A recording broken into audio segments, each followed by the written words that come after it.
السلام علیکم، میرا نام ڈاکٹر بشیر ہے اور میں consultant surgeon Nighat medical complex میں کام کر رہا ہوں۔ یہ ہمارے پاس حمزہ صاحب ہیں، ان کی والدہ کا ہم نے کیمرے کے ذریعے بچہ دانی کو آپریٹ کیا تھا اور وہ ڈائبیٹک تھیں، تو اس لیے ہم نے ان کو آپشن دیا کہ آپ بجائے چیرے والے کے آپ ان کا لیپروسکوپی کروائیں۔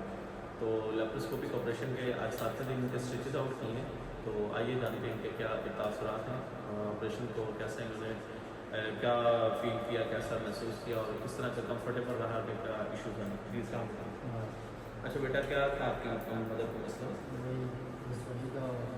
ٹھیک ہے، کیمرے والا آپریٹ ہوا، ٹھیک ہو گیا، بہت اچھا ہو گیا، ٹھیک ہے، کوئی ایشو تو نہیں ہوا، زخم تو نہیں خراب ہوا؟ بہت ڈری ہوئی تھی نا کہ کہیں زخم نہ خراب ہو جائے، مجھے شوگر ہے، تو کیمرے والا آپ کے حساب سے اچھا رہا، ٹھیک ہے۔ ایکٹیو رہی ہیں، چلنا پھرنا کب شروع کر دیا؟ اگلے دن ہی شروع کر دیا، اور آپ کھا پی رہی ہیں؟ چلے ماشاء اللہ، کوئی ایشو تو نہیں ہے، مطمئن ہے آپریشن سے؟ Thank you.